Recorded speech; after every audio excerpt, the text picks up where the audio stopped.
বলেন তো কোরআন শরীফের কথা বলতে যায় হিম্মত হারা হলে চলবে নাকি? আমি বহু জায়গায় তাফসীর করতে গেছি, এদিকে গুতা মারে হুজুর ঠান্ডা হন কি, আমরা ওদেরকে করব ঠান্ডা, তারে মারা ডান্না আমরা ওদেরকে করবো। এখন 16 বছর ঠান্ডা ছিলাম, তাহলে গরম হমো দিন কতক্ষণ না কে? কিসের আপোষে?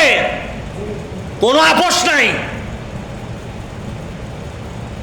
কোরআন শরীফের কথা কোনো আপোষ ছাড়া কথা, কথা ঠিক না বেঠিক? কোরআনের কথা বলবে যা খালি কুতুর মুতুর লাগাছেন তোমরা।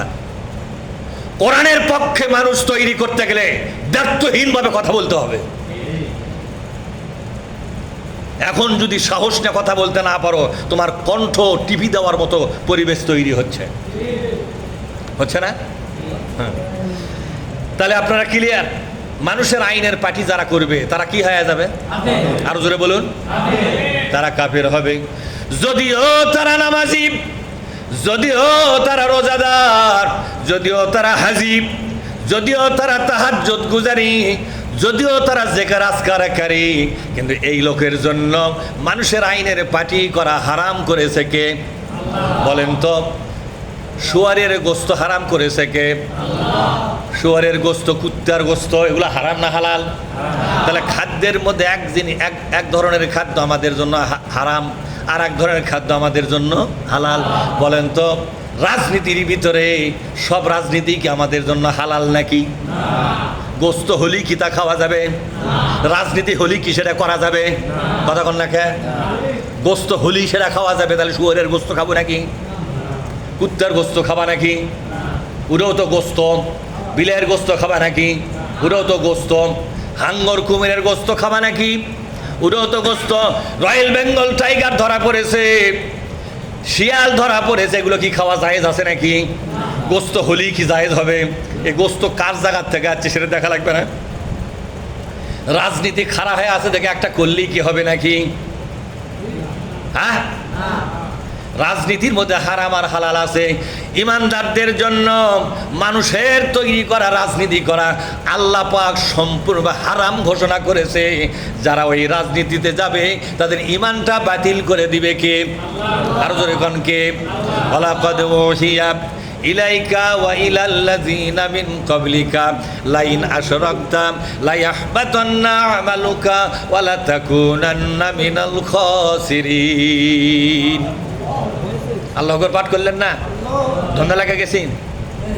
আয়াত শেষ হবে বলবেন আল্লাহু আকবার, চিৎকার বলেন আল্লাহু আকবার। এখানে আওয়াজ আরেকটু। যাক, মনে হচ্ছে কিছু খাচ্ছে।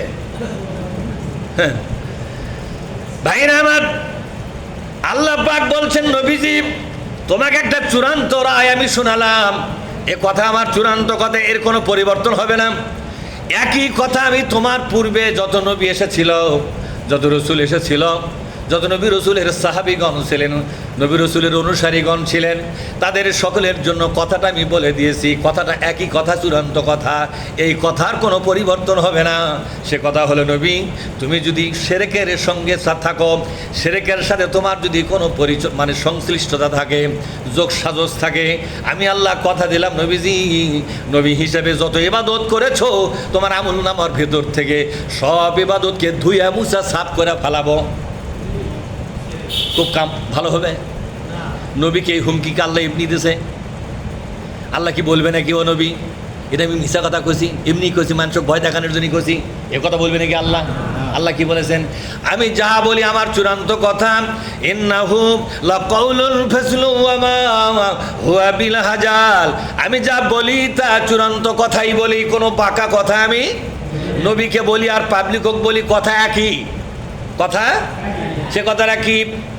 সে কথা হলো শিরকের সঙ্গে তুমি যদি সংশ্লিষ্টতা থাকো, তাহলে তোমার আমল নামার মধ্যে নবী হিসেবে যত নামাজ পড়েছো, যত রোজা করেছো, যত হজ করেছো, উমরা করেছো, না কি করেছো, যা কিছু করেছো গো নবী, সব ইবাদত আমি ধুইয়া মুছে সাফ করে ফেলাবো, তোমাকে আমল শূন্য বানাবো, নবী হিসেবে তোমাকে খাতিরই করব না। তাহলে এই কথা যদি নবীর বেলা হয়, তাহলে আপনার বেলায় কি হবে না? তাহলে শিরকের সাথে সম্পর্ক থাকলে আপনার আমল নামা বাতিল করে দিবে কে? আরো জোরে কোন কে করে দিবে?